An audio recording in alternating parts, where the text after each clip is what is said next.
Il est très certainement le détective le plus célèbre du monde. Adulé depuis plus de 130 ans, et ayant pour modèle un personnage réel, le docteur Joseph Bell, qui avait été le professeur de son auteur à la faculté de médecine de l'université d'Édimbourg. Il s'agit aujourd'hui d'évoquer Sherlock Holmes. Bonjour. Il est un des personnages fictifs créés par l'écrivain écossais Arthur Conan Doyle, dont j'ai déjà eu l'occasion de raconter certaines histoires par le passé. Selon les suppositions les plus courantes, et d'après une biographie imaginaire, Sherlock Holmes est né en 1854, mais aucune date et aucun lieu de naissance ne sont précisés dans l'œuvre de son créateur. Petit-neveu du peintre Horace Vernet, Sherlock Holmes est un célibataire endurci plutôt misogyne. Son seul parent connu est son frère aîné, Mycroft, qui occupe des fonctions importantes auprès du gouvernement britannique. Holmes réside au 221B Baker Street à Londres, où il exerce la profession de détective privé. Il a pour logeuse Mrs. Hudson. Il a commencé son activité de détective en 1878 et a rencontré le docteur Watson, son ami et biographe, en 1881. Il a reçu la Légion d'honneur, mais a refusé le titre de chevalier. Grand, mince, élégant, Holmes est décrit comme un fumeur invétéré qui se drogue à la cocaïne. Supérieurement intelligent, il est aussi un mélomane averti et il pratique le violon. Il est également un sportif accompli. Il est prétendu mourir en Suisse le 4 mai 1891. Il existe une bonne soixantaine d'histoires, romans et nouvelles publiées entre 1887 et 1927 qui mettent en scène le célèbre détective. Je vous raconte aujourd'hui l'une d'elles, La boîte en carton, parue pour la première fois en 1893.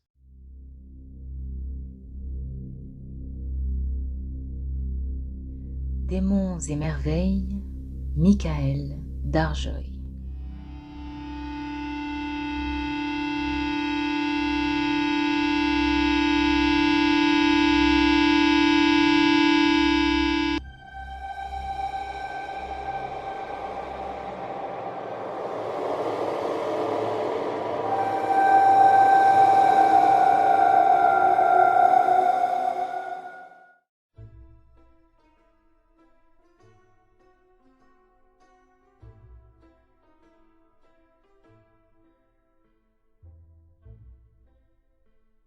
En choisissant quelques affaires typiques qui illustrent les remarquables qualités mentales de mon ami Sherlock Holmes, j'ai autant que possible accordé la préséance à celles qui, moins sensationnelles peut-être, offraient à ses talents le meilleur champ de manœuvre. Il est toutefois malheureusement impossible de séparer tout à fait le sensationnel du criminel, et le chroniqueur se débat dans un dilemme où sacrifier des détails essentiels et donner ainsi du problème une présentation inexacte, ou bien se servir de la matière que le hasard, et non un choix, lui fournit. Après cette courte préface, je me tourne vers mes notes pour en extraire une chaîne d'événements étranges et particulièrement terribles. C'était une journée d'août. Il régnait une chaleur torride. Baker Street ressemblait à une fournaise. La réverbération du soleil sur les briques jaunes de la maison d'en face était pénible pour l'œil. On avait de la peine à croire que c'étaient les mêmes murs qui surgissaient si lugubrement des brouillards de l'hiver. Nos stores étaient à demi tirés. Holmes était roulé en boule sur le canapé et lisait et relisait une lettre que lui avait apportée le courrier du matin. Quant à moi, mon temps de service aux Indes m'avait entraîné à mieux supporter la chaleur que le froid, et une température de 33 degrés ne m'éprouvait nullement. Mais le journal du matin n'avait aucune nouvelle intéressante. Le Parlement était en vacances. Tout le monde avait déserté la capitale. Je languissais auprès des clairières de la nouvelle forêt ou les galets de South Sea. Un compte en banque réduit à zéro m'avait obligé à retarder mes vacances. Mon compagnon n'éprouvait pas le moindre attrait pour la campagne ni pour la mer. Il affectionnait de vivre au centre de 5 millions d'habitants et tirer ses fils parmi eux, de vibrer au premier bruit déclenché par un crime mystérieux.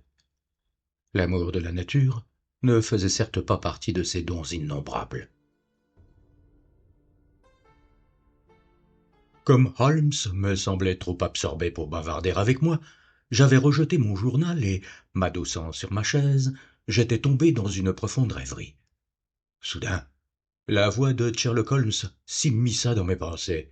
« Vous avez raison, Watson, » me dit-il. « C'est une manière tout à fait absurde de régler un conflit. »« N'est-ce pas tout à fait absurde ?» m'exclamai-je. Et subitement, je me rendis compte qu'il avait fait écho à ma pensée la plus profonde. Je me redressai et le regardai avec ahurissement. « Qu'est-ce à dire, Holmes ?» m'écriai-je. « Voilà qui dépasse l'imagination. » Il se mit à rire de bon cœur. « Rappelez-vous qu'il y a quelque temps, lorsque je vous ai lu le passage de l'un des contes de Poe, où un logicien serré suit les pensées non formulées de son compagnon, vous avez été enclin à prendre cela pour un vulgaire tour de force de l'auteur. J'ai alors observé que cette habitude m'était courante, et vous avez exprimé une certaine incrédulité. »« Oh, non !»« Peut-être pas avec votre langue, mon cher ami, mais à coup sûr avec vos sourcils. Aussi, quand je vous ai vu jeter votre journal et mettre vos pensées en route, j'ai été très heureux de saisir l'occasion de lire à travers elles et, éventuellement, de les interrompre, ne fût-ce que pour vous prouver que je pouvais entrer en rapport avec elles.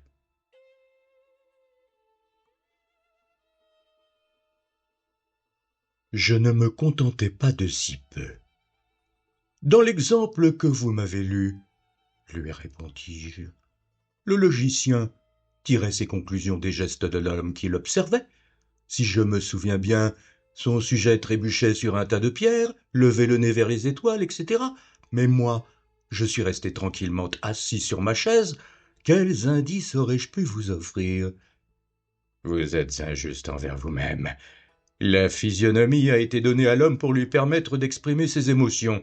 La vôtre remplit fidèlement son office. Vous voulez dire que vous avez lu dans mes pensées par le truchement de ma physionomie? De votre physionomie, oui, et spécialement de vos yeux. Peut-être ne vous rappelez-vous pas comment a débuté votre rêverie? Ma foi, non. Alors, je vais vous le dire. Après avoir jeté votre journal, geste qui a attiré mon attention, vous êtes demeuré assis pendant une demi-minute avec une expression vide. Puis, vos yeux se sont portés vers le portail nouvellement encadré du général Gordon, et j'ai vu, d'après l'altération de vos traits, qu'un train de pensée avait démarré. Mais il n'est pas allé bien loin. Votre regard s'est dirigé presque aussitôt vers le portrait non encadré de Henry Ward Beecher, qui est placé au-dessus de vos livres. Puis, vous avez contemplé les murs. La signification de tout cela était évidente.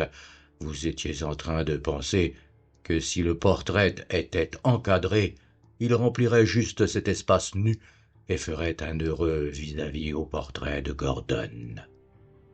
Oh, vous m'avez admirablement suivi, m'exclamai-je. Jusque-là, je ne risquais guère de me tromper. Mais ensuite, vos yeux se sont reportés sur Beecher, et vous l'avez regardé attentivement, comme si vous essayiez de lire son caractère d'après ce portrait. Puis, vous avez cessé de froncer le sourcil, tout en continuant de regarder dans la même direction, et votre visage est devenu pensif. Vous évoquiez les épisodes de la carrière de Beecher. Je savais bien que vous ne le pourriez pas sans songer à la mission qu'il entreprit pour le compte des nordistes au temps de la guerre civile, car je me rappelle vous avoir entendu clamer votre indignation contre l'accueil qui lui réservèrent les éléments les plus turbulents de notre population. Indignation si passionnée que j'étais sûr que vous n'auriez pas pensé à Beecher sans réfléchir à cet épisode. Quand, un moment plus tard, j'ai vu vos yeux s'éloigner du tableau, j'ai senti que votre esprit s'était plongé dans la guerre civile. Lorsque j'ai observé vos lèvres serrées, vos yeux étincelants, vos mains crispées, j'étais certain que vous pensiez au courage manifesté par les deux camps au cours de cette lutte désespérée. Et puis, à nouveau, votre physionomie s'est attristée. Vous avez hoché la tête. Vous méditiez alors sur les horreurs, les deuils, les gaspillages des vies humaines. Vous avez porté la main sur votre vieille blessure, et un sourire a flotté sur vos lèvres. J'en ai déduit que l'absurdité de l'application de cette méthode aux problèmes internationaux ne vous avait pas échappé. À ce moment, j'ai déclaré partager votre opinion sur cette absurdité, et j'ai été ravi de constater l'exactitude de mes déductions. Parfaite exactitude, dis-je. Et maintenant que vous m'avez tout expliqué, j'avoue que j'en suis encore confondu. C'était très superficiel, mon cher Watson, je vous assure. Je ne me serais pas permis une telle intrusion si l'autre jour vous m'aviez manifesté votre incrédulité. Mais je suis aux prises avec un petit problème dont la solution peut se révéler plus difficile que ce modeste essai de lecture de pensée. Avez-vous remarqué dans le journal un entrefilet se rapportant au contenu peu banal d'un paquet qui a été adressé par la poste à mademoiselle Cushing de Cross Street à Croydon? Non, je n'ai rien vu. Ah, il a dû vous échapper. Tendez-moi le journal, je vous prie. Voici, sous la colonne financière. Seriez-vous assez bon pour le lire à haute voix? Je repris le journal qu'il m'avait renvoyé, et je lus l'entrefilet en question. Il était intitulé « Paquet macabre ». Mademoiselle Susan Cushing, habitante Cross Street à Croydon, a été victime d'une plaisanterie révoltante, à moins qu'il ne faille attacher à l'incident une signification plus sinistre. À 2 heures, hier après-midi, le facteur lui délivra un petit paquet enveloppé de papier brun. Une boîte en carton se trouvait à l'intérieur. Elle était pleine de gros sel. Mademoiselle Cushing, en la vidant, découvrit avec horreur 2 oreilles humaines, apparemment coupées depuis peu. La boîte, enveloppée dans le papier, avait été postée de Belfast la veille au matin. L'expéditeur est inconnu. L'affaire est d'autant plus mystérieuse que mademoiselle Cushing, qui a 50 ans, a mené une existence fort retirée et possède si peu de relations ou de correspondants que c'est un événement quand elle reçoit une lettre par la poste.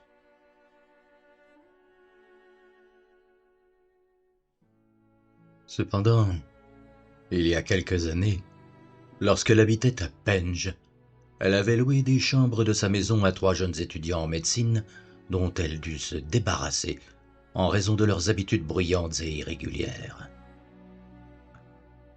La police estime que ce geste outrageant a pu être commis par l'un des 3 jeunes gens qui lui aurait gardé rancune et qui comptait l'épouvanter par ses dépouilles d'une salle de dissection.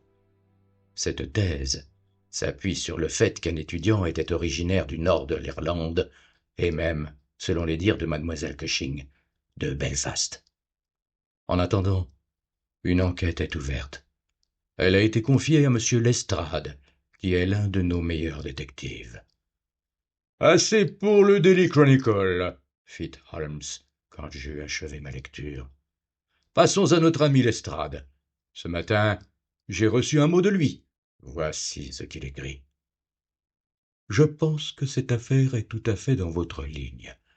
Nous avons le ferme espoir d'élucider le mystère, mais nous éprouvons une certaine difficulté à trouver une base sur laquelle démarrer. Bien sûr, nous avons télégraphié au bureau de poste de Belfast, mais ce jour-là, beaucoup de paquets ont été manipulés et personne ne se souvient de celui-ci en particulier ni de son expéditeur. La boîte est une boîte d'une demi-livre de tabac doux. Elle ne nous a rien livré d'intéressant. La thèse de l'étudiant en médecine m'apparaît encore comme la plus vraisemblable, mais si vous aviez quelques heures à perdre, je serais très heureux de vous rencontrer. Je serai soit chez mademoiselle Cushing, soit au commissariat toute la journée.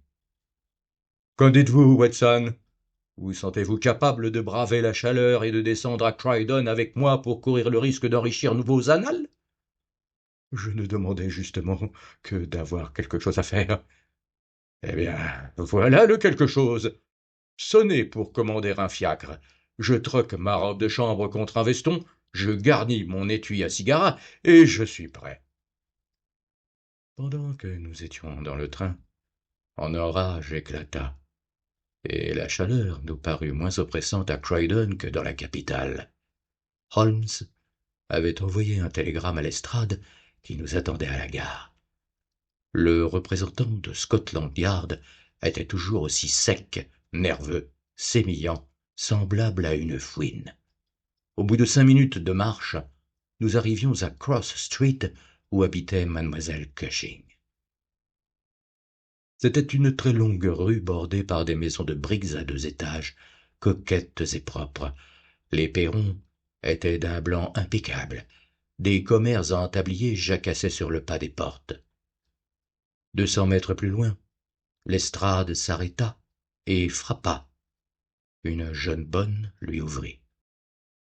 Mademoiselle Cushing était assise dans la pièce du devant où nous fûmes introduits.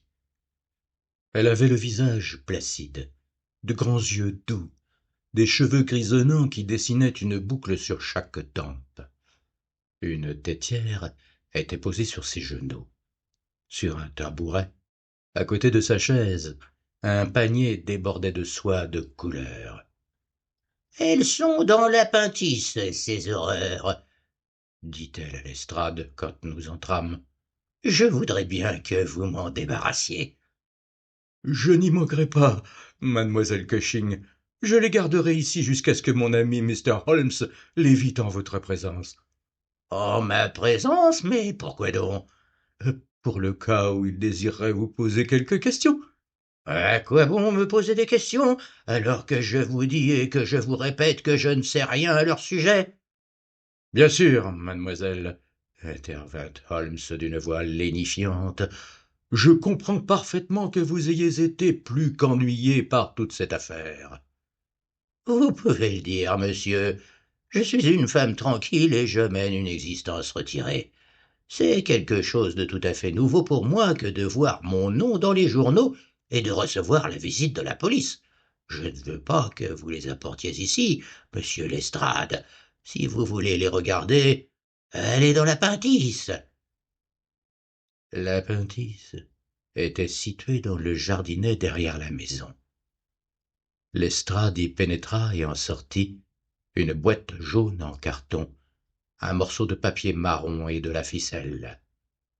Au bout de l'allée, il y avait un banc sur lequel nous allâmes nous asseoir pendant que Holmes examinait, les uns après les autres, les objets que Lestrade lui avait remis. « La ficelle est d'un intérêt extraordinaire, » observa-t-il en l'élevant à la lumière et en la flairant comme un chien de chasse. « Que pensez-vous de cette ficelle, Lestrade ? » ?»« Elle a été goudronnée. »« Précisément. C'est un morceau de ficelle goudronnée. Vous avez aussi remarqué sans doute que mademoiselle Cushing l'a coupée avec des ciseaux, comme en témoigne le double effilochage de chaque côté. Cela est important. »« Je ne vois pas cette importance, » commença Lestrade. « L'importance réside dans le fait que le nœud est intact et que ce nœud est assez particulier. Il est très adroitement confectionné. J'ai déjà rédigé une note à ce sujet, » répondit Lestrade avec suffisance. « Ne parlons plus de la ficelle, alors, » fit Holmes en souriant. « Venons-en au papier qui enveloppait la boîte. Du papier brun, avec une odeur distincte de café. Comment? Vous ne l'aviez pas senti? Je crois que c'est incontestable. L'adresse est écrite un peu à la débandade. Mademoiselle S. Cushing, Cross Street, Croydon. Rédigé avec une plume à pointe large, probablement une J, et avec de l'encre de qualité très inférieure.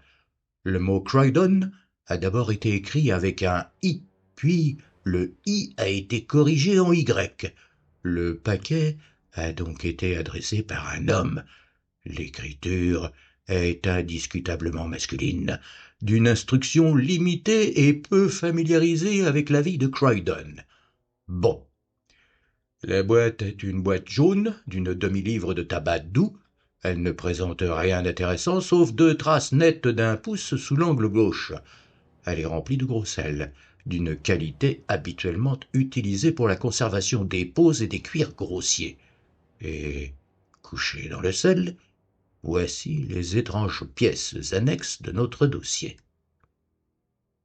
Tout en parlant, il prit les 2 oreilles, posa une planche sur ses genoux et procéda à leur examen minutieux. Lestrade et moi l'encadrions, et nous regardions alternativement ces horribles dépouilles et le visage méditatif tendu de notre compagnon. Finalement, il les reposa dans le sel et demeura silencieux quelque temps. « Vous avez remarqué, bien entendu, demanda-t-il, que ces oreilles n'appartiennent pas à la même personne. »« Oui, je l'ai vu, mais il s'agit d'une mauvaise plaisanterie d'étudiant dans une salle de dissection, peu importait 2 oreilles dépareillées ou une paire. En effet, mais il ne s'agit pas d'une mauvaise plaisanterie. En êtes-vous sûr ? De fortes présomptions s'y opposent. Dans les salles de dissection, les cadavres reçoivent une injection de liquide antiseptique. Ces oreilles n'en portent pas trace. D'autre part, elles sont fraîches. Elles ont été arrachées avec un instrument émoussé. Or, les étudiants travaillent avec des bons instruments. Par ailleurs, un esprit tant soit peu médical aurait songé à du phénol ou de l'alcool rectifié, mais sûrement pas à du gros sel. Je répète qu'il ne s'agit pas d'une farce, mais d'un crime grave. Un petit frisson me parcourut l'échine en entendant les mots de mon compagnon et en regardant le sérieux qui avait durci ses traits. Ce préliminaire brutal semblait présager un drame horrible et inexplicable encore à l'arrière-plan. Lestrade, toutefois, secoua la tête comme quelqu'un qui n'est qu'à demi convaincu. « Je ne nie pas que la thèse de la farce se heurte à plusieurs objections, dit-il, mais il y en a de bien plus fortes contre la vôtre.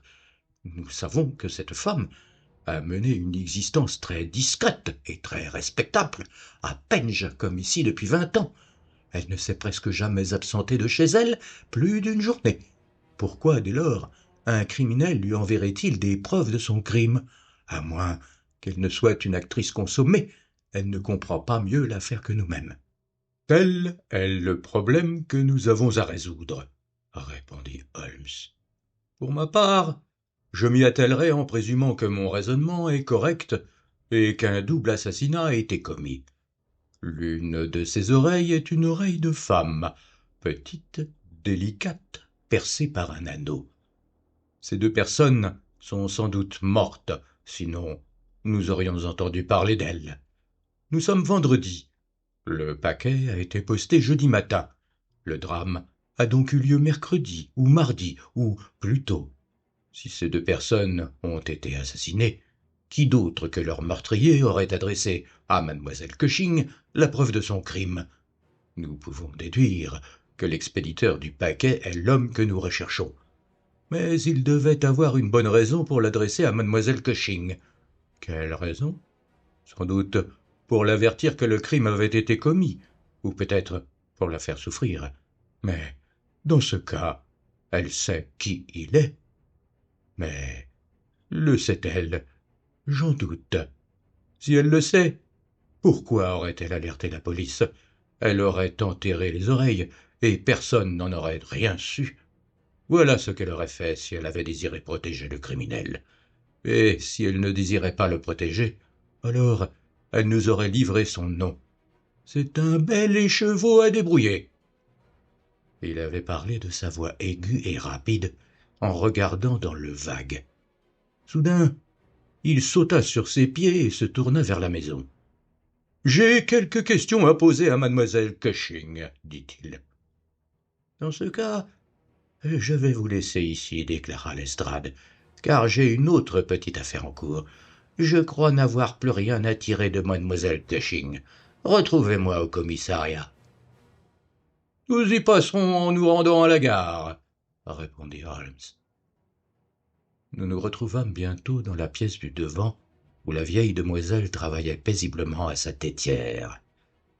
Elle la reposa sur ses genoux quand nous entrâmes, et nous regarda de ses yeux bleus perçants, bien francs. « Je suis persuadée, monsieur, nous dit-elle, que c'est une erreur, et que ce paquet ne devait absolument pas m'être adressé. Je l'ai dit et répété à ce gentleman de Scotland Yard, mais il n'a fait qu'en rire. Pour autant que je sache, je ne compte aucun ennemi sur cette terre. Pourquoi donc me jouerait-on une pareille plaisanterie ? » Je partage tout à fait cette opinion, mademoiselle Cushing, répondit Holmes en prenant un siège à côté d'elle. Je crois qu'il est plus probable. Il s'arrêta. Je le vis, non sans surprise, considérer avec une intensité singulière le profil de mademoiselle Cushing. Un éclair d'étonnement et de satisfaction passa sur son visage, mais lorsqu'elle leva les yeux pour découvrir la cause de son silence, il était redevenu impassible. Je me mis alors à étudier les cheveux plats et grisonnants de notre hôtesse, son petit bonnet propret, ses boucles d'oreilles, sa physionomie placide, sans voir ce qui avait pu provoquer l'émotion de mon compagnon. « Il y a 2 ou 3 petites questions. »« Oh, mais je suis lasse des questions !» s'écria avec impatience mademoiselle Cushing. « Vous avez 2 sœurs, je crois. »« Mais comment le savez-vous ? » ?»« Au moment où je suis entré dans la pièce, j'ai remarqué que vous aviez sur la cheminée la photographie d'un groupe de 3 dames. L'une est incontestablement vous-même, et les 2 autres vous ressemblent tellement qu'elles ne peuvent qu'appartenir à votre famille. »« Mais vous avez tout à fait raison. Ce sont mes sœurs, Sarah et Marie. »« Et voici près de moi un portrait pris à Liverpool de votre plus jeune sœur en compagnie d'un homme qui, à en juger par son uniforme, est un steward. À cette époque, elle n'était pas mariée. Vous avez le don d'observation très développé. C'est mon métier. » »« Eh bien, vous avez entièrement raison. Mais elle épousa Mr. Browner quelques jours plus tard. Il était sur la ligne de l'Amérique du Sud quand cette photo fut prise, mais il était si amoureux de sa femme qu'il ne pouvait pas se résoudre à la quitter si longtemps. Aussi s'engagea-t-il dans des navires qui font le trafic entre Liverpool et Londres. »« Ah, le Conquérant, peut-être ?»« Non, le May-Day, aux dernières nouvelles. Jim vint me voir ici une fois. C'était avant qu'il se remît à boire. Mais ensuite, il buvait toujours quand il était à terre, et le moindre petit verre le rendait fou furieux. Ah, comme ce fut un triste jour quand il se remit à boire. D'abord, il me laissa tomber, puis il se querella avec Sarah, et maintenant que Marie ne m'écrit plus, nous ne savons pas comment ils vont. » Il était évident que mademoiselle Cushing avait abordé là un sujet qui lui tenait à cœur. Comme la plupart des gens qui mènent une vie retirée, elle s'était montrée timide au début, mais elle devint vite extrêmement communicative.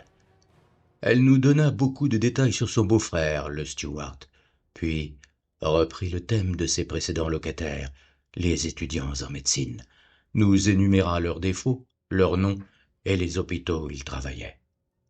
Holmes écoutait tout avec beaucoup d'attention et l'interrompait parfois pour lui poser une question. « À propos de votre 2e sœur, Sarah, dit-il, je me demande pourquoi, puisque vous êtes célibataires toutes les 2, vous n'habitez pas ensemble. »« Oh, mais on voit bien que vous ne connaissez pas le caractère de Sarah. Quand je suis venu à Croydon, j'ai essayé, Il y a 2 mois, nous avons dû nous séparer. Je ne veux rien dire contre ma sœur, mais elle se mêle toujours de tout et elle est difficile à satisfaire, Sarah. Vous dites qu'elle s'est disputée avec votre famille de Liverpool? Oui, et pourtant, ils furent quelque temps les meilleurs amis du monde. Elle est allée à Liverpool pour habiter avec eux. Et à présent, elle n'a pas de mots assez durs pour Jim Browser. Quand elle était ici, elle ne parlait de rien d'autre que de son ivrognerie et de ses mauvaises manières. Je pense qu'il n'a pas dû supporter ses ingérences dans son ménage et que leur brouille a commencé comme ça. Merci, mademoiselle Cushing, dit Holmes, en se levant et en s'inclinant.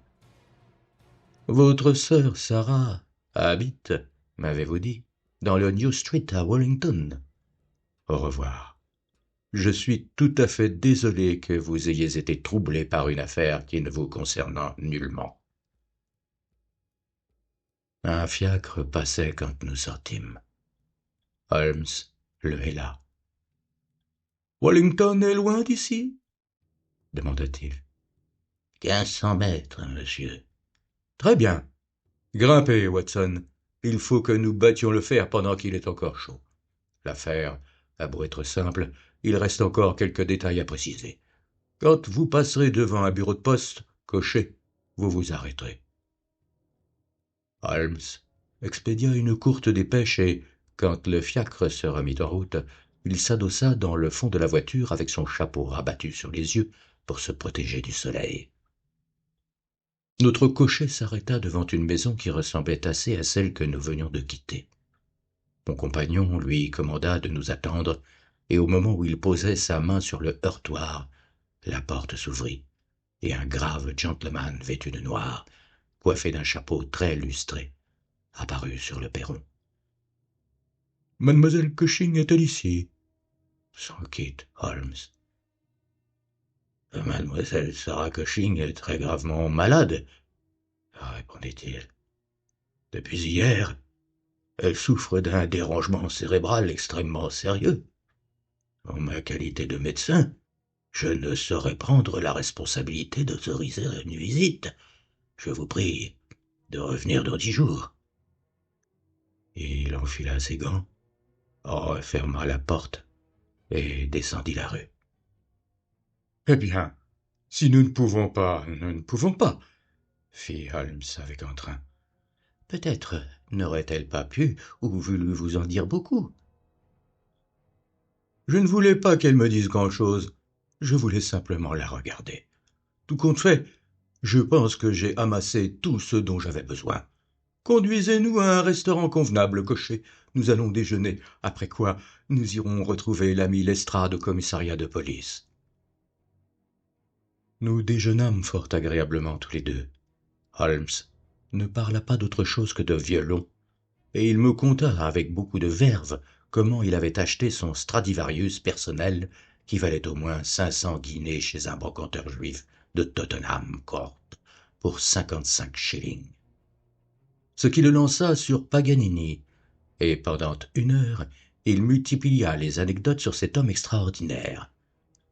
L'après-midi était fort avancé, et l'ardeur du soleil légèrement tombée quand nous arrivâmes au commissariat. Lestrade nous attendait devant la porte. « Un télégramme pour vous, monsieur Holmes, » annonça-t-il. « Ah, c'est la réponse. » Il l'ouvrit, y jeta un coup d'œil et l'enfouit dans sa poche. « Tout va bien, » fit-il. « Avez-vous découvert quelque chose ?»« Ah, j'ai tout découvert. »« Quoi? Vous plaisantez ?» Lestrade le considérait avec stupéfaction. « Je n'ai jamais été plus sérieux. Un crime ignoble a été commis, et je crois que j'en possède maintenant tous les détails. »« Et le criminel ?» Holmes griffonna quelques mots au dos d'une de ses cartes de visite et l'attendit à Lestrade. « Voilà le nom, » dit-il. « Vous ne pourrez pas effectuer l'arrestation avant demain soir au plus tôt. Je préférerais que vous ne mentionniez pas mon nom dans cette affaire, car je tiens à ne le voir associé qu'à des problèmes dont la solution présente des difficultés. Venez, Watson. Nous repartîmes ensemble vers la gare, tandis que Lestrade contemplait d'un air épanoui la carte que Holmes lui avait remise. L'affaire, me dit Sherlock Holmes, tandis que nous bavardions ce soir-là, en fumant un cigare dans notre meublé de Baker Street, est l'une de celles où, comme pour les enquêtes que vous avez intitulées Étude en rouge ou Le signe des quatre, nous avons été contraints de raisonner en remontant les effets aux causes. J'ai écrit à Lestrade pour le prier de nous fournir les détails qui nous manquent encore et qu'il ne pourra se procurer qu'après avoir capturé le meurtrier. Cette capture ne fait pas de doute car, bien qu'il ait la cervelle vide, il est plus tenace qu'un bulldog à partir du moment où il a compris ce qu'il doit faire. C'est d'ailleurs cette ténacité qui l'a fait monter en grade à Scotland Yard. Votre dossier n'est donc pas complet? Presque complet pour l'essentiel. Nous savons qui est l'auteur de cette révoltante affaire, mais l'identité de l'une des victimes nous manque. Naturellement, vous avez déjà formulé vos propres conclusions. Je suppose que ce Jim Browner, steward sur un navire de la ligne de Liverpool, est l'individu que vous soupçonnez. Oh, c'est plus qu'un soupçon. Et cependant, je ne vois rien de mieux que quelques vagues indications. Au contraire, rien ne saurait être plus clair. Retraçons les principales étapes.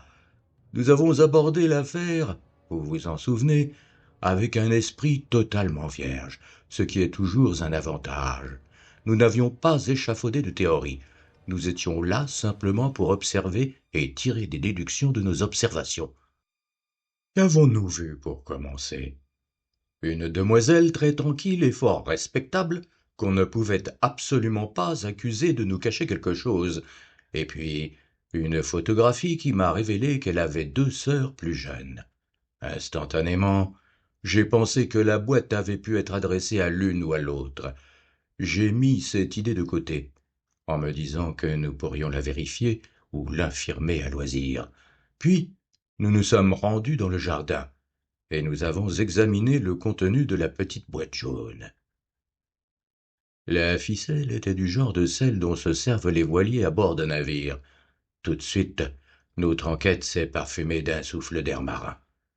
Quand j'ai remarqué que le nœud était confectionné à la manière des marins, que le paquet avait été posté d'un port et que l'oreille masculine était percée par un anneau, ce qui est plus fréquent chez les marins que chez les terriens, j'ai acquis la certitude que tous les acteurs du drame appartenaient à la classe sociale des gens de la mer.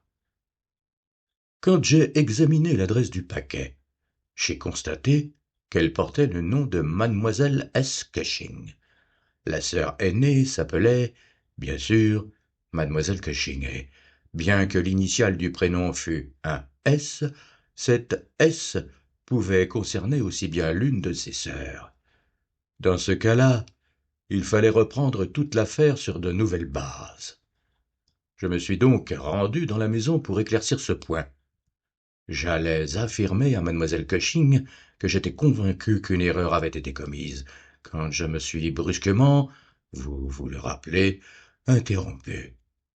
Le fait est que je venais de voir quelque chose qui m'a rempli d'étonnement et qui, du même coup, a limité singulièrement le champ de nos investigations. En qualité de médecin, vous savez, Watson, qu'il n'y a pas d'organe du corps humain qui présente plus de personnalité qu'une oreille. Toutes les oreilles diffèrent les unes des autres, et il n'y en a pas 2 semblables. Dans le numéro de l'an dernier de l'Anthropological Journal, vous trouvez 2 brèves monographies de ma plume sur ce sujet. J'avais donc examiné les oreilles dans la boîte avec les yeux d'un expert, et j'avais soigneusement noté leurs particularités anatomiques. Imaginez ma surprise quand, en regardant mademoiselle Cushing, je m'aperçus que son oreille correspondait exactement à l'oreille féminine que je venais d'examiner. Il ne pouvait s'agir d'une simple coïncidence. La même minceur de l'hélix, la même incurvation du lobe supérieur, la même circonvolution du cartilage interne. Pour l'essentiel, c'était la même oreille. Bien entendu, je discernais immédiatement l'importance énorme de cette observation. il m'a paru évident que la victime était une parente du même sang, et probablement une très proche parente. J'ai donc mis mademoiselle Cushing sur le chapitre de sa famille, et vous vous rappelez tous les détails qu'elle nous a fournis. Tout d'abord, sa sœur s'appelait Sarah, et elles avaient vécu ensemble jusqu'à ces tout derniers temps. C'était là l'explication de la méprise, comme de l'adresse du paquet. Puis, nous avons appris l'existence de ce Stuart, marié à la troisième sœur, et nous avons su qu'il avait été autrefois en si bons termes avec mademoiselle Sarah qu'elle avait quitté Liverpool pour vivre auprès des Browner, mais qu'ensuite une dispute les avait séparés. Cette dispute avait mis depuis quelques mois un terme à toutes les relations, si bien que pour le cas où Browner aurait voulu expédier un paquet à mademoiselle Sarah, il l'aurait envoyé à son ancienne adresse. L'affaire sortait donc merveilleusement des brumes. Nous connaissions l'existence de ce Stuart, impulsif, à passion violente. N'avait-il pas renoncé à un emploi qui devait être plus lucratif afin de se rapprocher de sa femme? Sujet, enfin, à des accès occasionnels d'ivrognerie. Nous avions toute raison de croire que sa femme avait été assassinée, et qu'un homme, probablement un marin, avait été assassiné en même temps. La jalousie paraissait être le mobile évident du crime. Et pourquoi envoyer les preuves de son acte à mademoiselle Sarah Cushing? Sans doute parce que, durant son séjour à Liverpool, elle avait dû être mêlée aux événements qui aboutirent au drame. Vous remarquerez que cette ligne de navigation fait escale à Belfast, Dublin et Waterford. En supposant que Browner eût commis son crime juste avant de s'embarquer sur son vapeur, le May-Day, Belfast était le premier endroit d'où il pouvait expédier son sinistre paquet.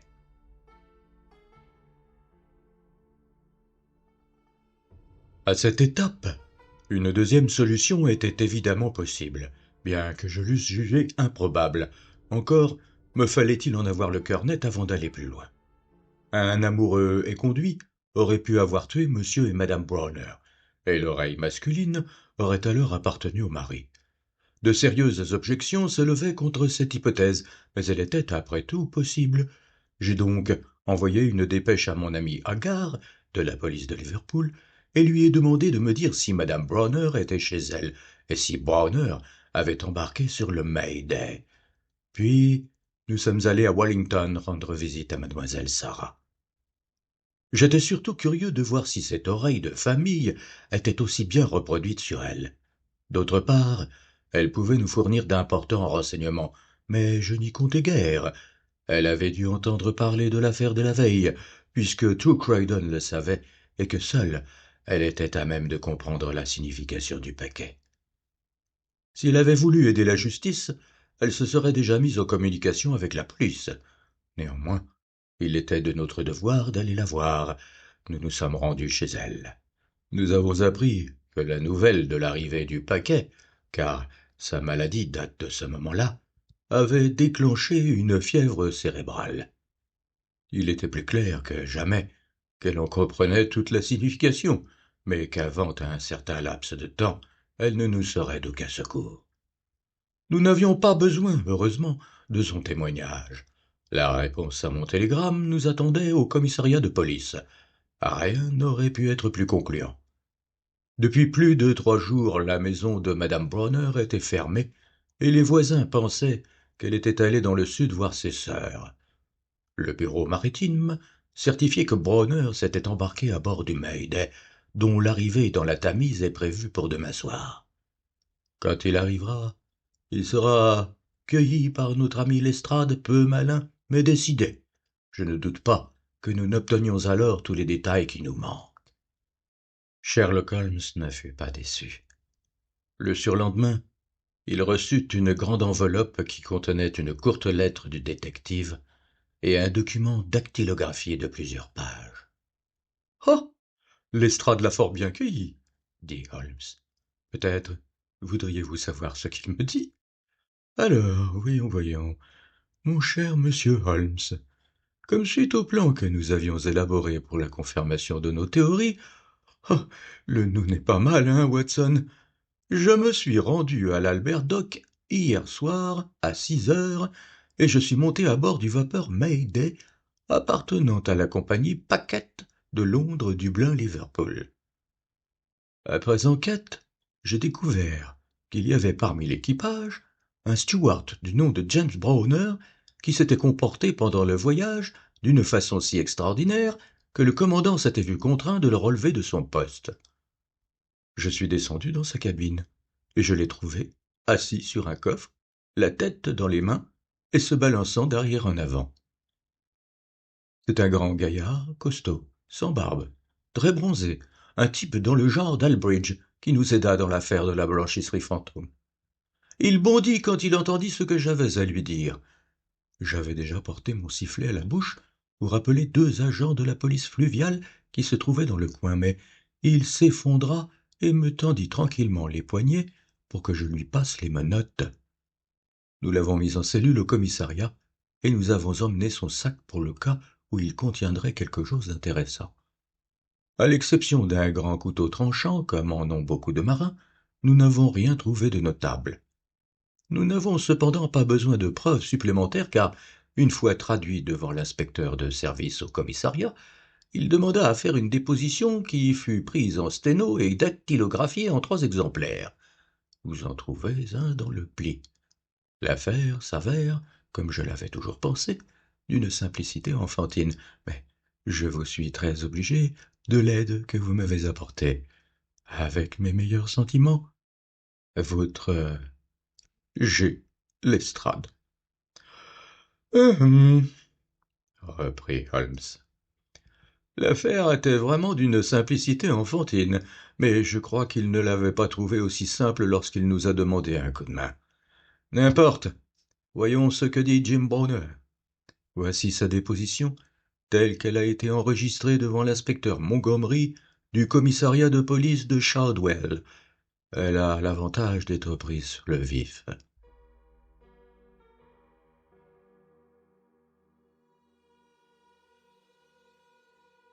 Si j'ai quelque chose à dire? Ah oui, j'ai beaucoup à dire. Je vais tout vous avouer. Vous pouvez me pendre ou me laisser en vie, je m'en soucie comme d'une guigne. Je vous dis que je n'ai pas fermé l'œil depuis que je l'ai fait, et je crois que je ne dormirai plus jamais. Parfois, c'est la tête à lui, le plus souvent, c'est la tête à elle. Lui, sombre et renfrogné, elle, avec une sorte d'étonnement dans le regard. Oui, la nielle blanche. Elle a dû être bien étonnée quand elle a lu un arrêt de mort sur un visage qui ne l'avait jusqu'ici jamais regardé qu'avec amour. Mais tout ça, c'est la faute de Sarah. Puisse la malédiction d'un homme brisé lui pourrir le sang dans les veines. Ce n'est pas que je veuille m'innocenter. Je sais que je m'étais remis à boire, comme la bête sauvage que j'étais. Mais elle m'aurait pardonné, elle serait restée liée à moi comme une corde à une poulie si cette femme n'avait pas forcé notre porte, car Sarah Cushing m'aimait, c'est là la racine de l'affaire. Elle m'aima jusqu'à ce que tout son amour se transformât en haine quand elle se rendit compte que je préférais la trace des pas de ma femme dans la boue plutôt qu'elle avec tout son corps et toute son âme. Elles étaient 3 sœurs. L'aînée était une brave femme, la deuxième un démon, la troisième un ange. Sarah avait 33 ans et Marie 29 quand je me suis marié.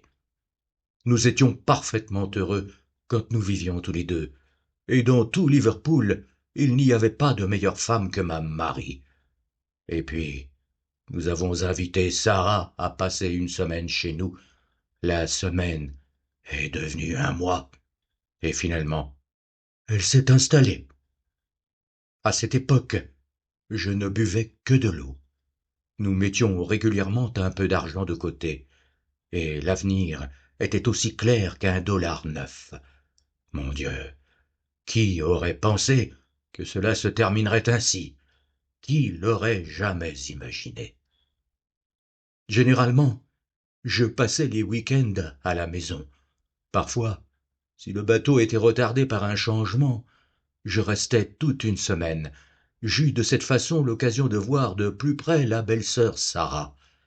C'était une belle femme, grande, brune, vive, farouche, avec un fier port de tête et une lueur dans les yeux comme l'étincelle d'un silex. Mais quand la petite Marie était là, je ne songeais guère à elle, je le jure, avec autant de force que je crois à la miséricorde de Dieu.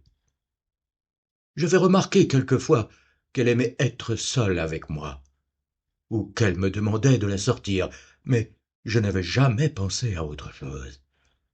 Un soir, mes yeux s'ouvrirent. J'étais rentré du bateau et ma femme était sortie. Sarah se trouvait seule à la maison. « Où est Marie ?» je demandai. « Oh, elle est sortie pour régler quelques achats. » J'étais impatient et je ne pouvais pas tenir en place. « Vous ne pouvez donc pas être heureuse 5 minutes sans Marie, Jim ?» me dit-elle. « Ce n'est pas très gentil pour moi que vous ne vous contentiez pas de ma compagnie pour si peu de temps. »« Très bien, ma fille, » je lui dis en lui tendant gentiment une main. Aussitôt, elle s'empara de ma main et la prit entre les siennes. Elles étaient brûlantes, comme si elle avait de la fièvre.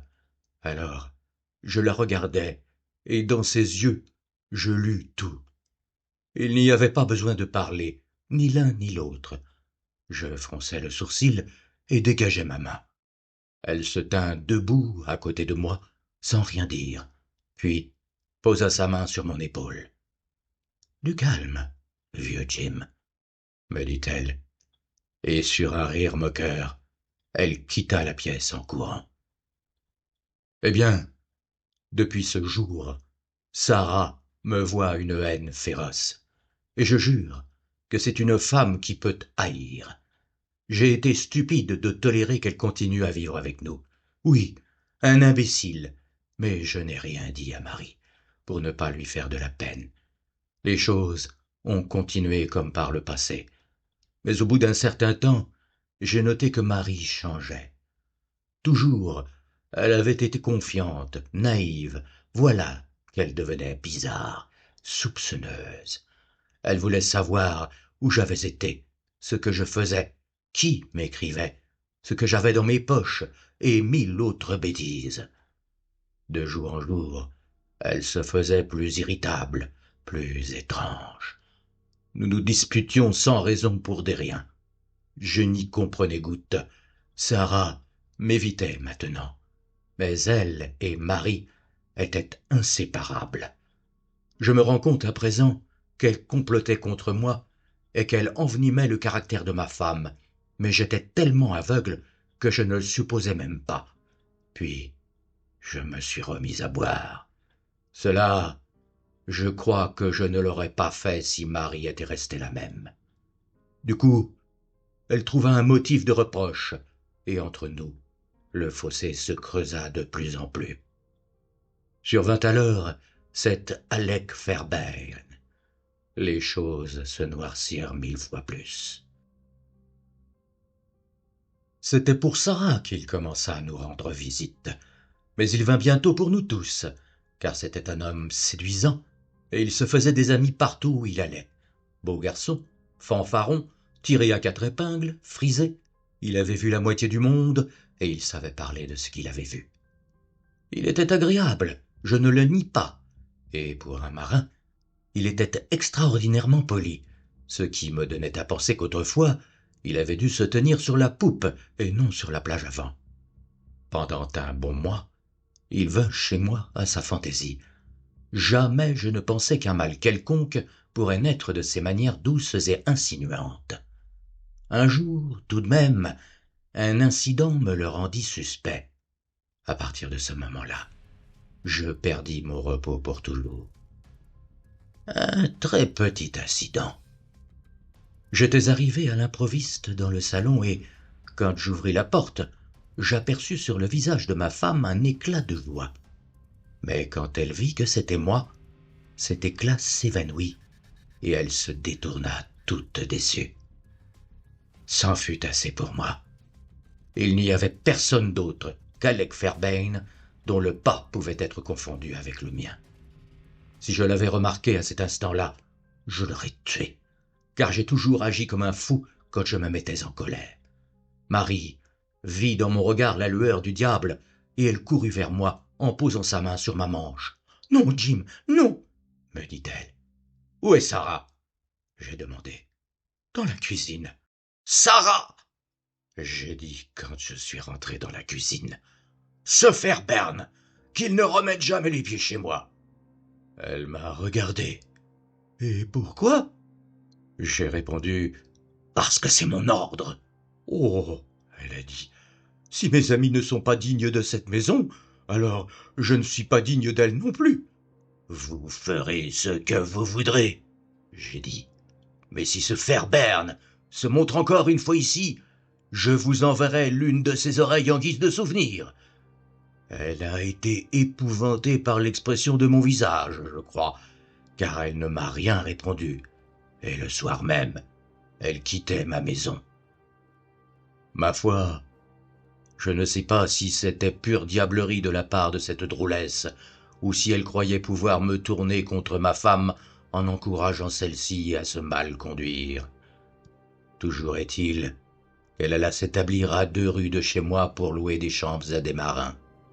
Fairbairn y descendait régulièrement, et Marie s'y rendait pour prendre le thé avec sa sœur et lui. Combien de fois y est-elle allée? Je l'ignore. Mais je l'ai suivie une fois, et quand je suis entré, Fairbairn s'est enfui en sautant le mur du jardin comme le lâche qu'il était.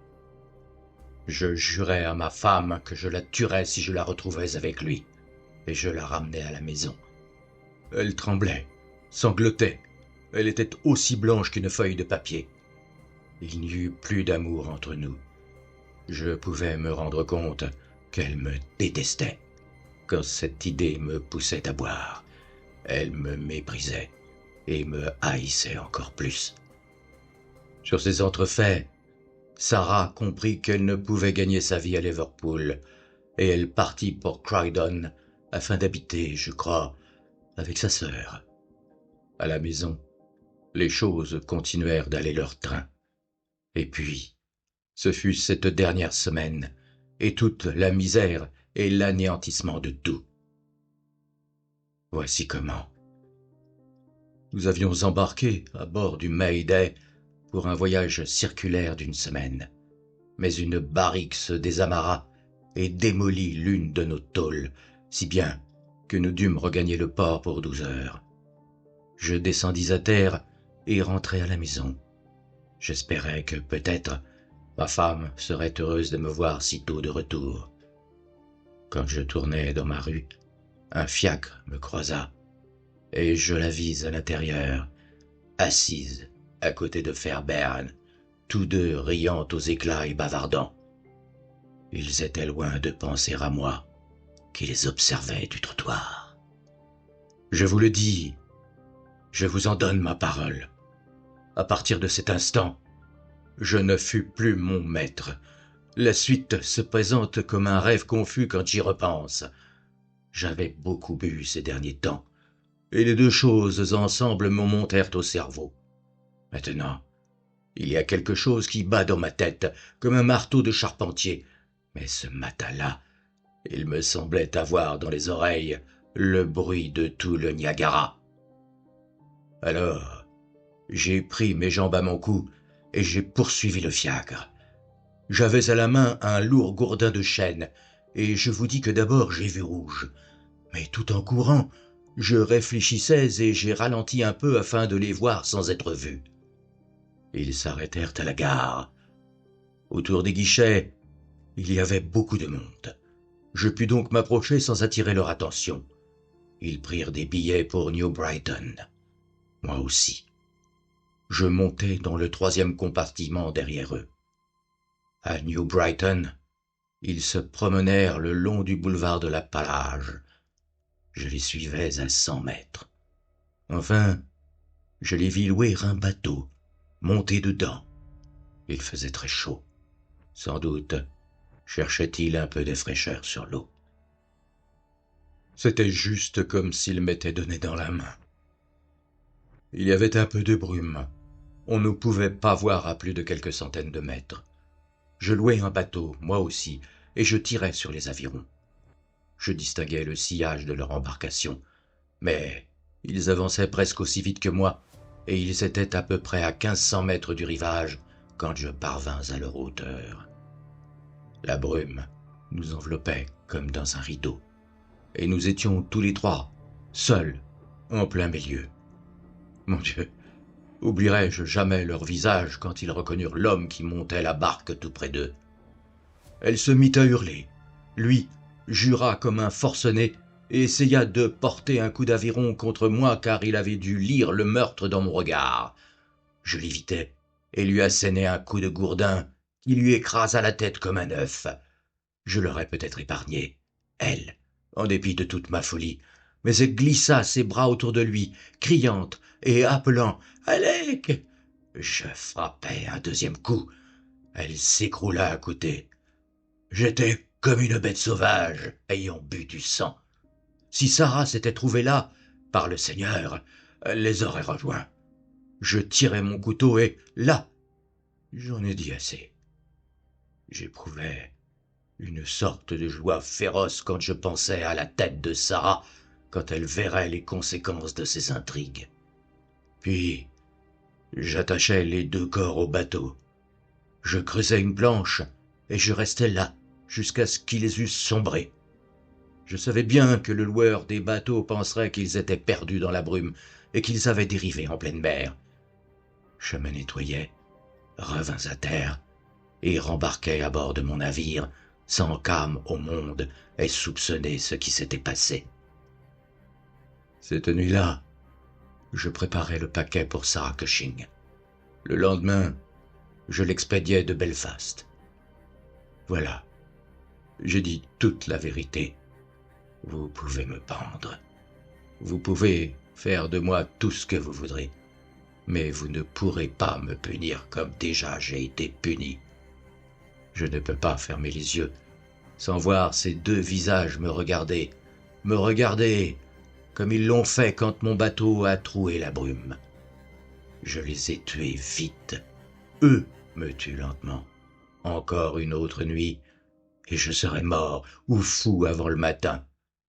Vous ne me laisserez pas seul dans une cellule, monsieur. De grâce, ne le faites pas. Au jour de votre agonie, puissiez-vous être traité comme vous me traiterez aujourd'hui.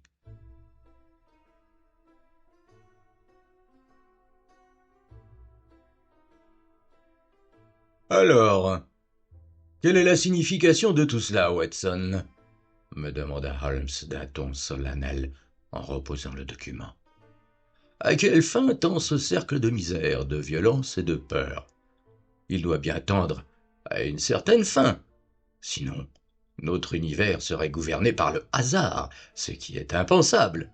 Mais quelle fin ? Voilà le grand problème qui est posé depuis le commencement des temps, et la raison humaine est toujours aussi éloignée d'y répondre.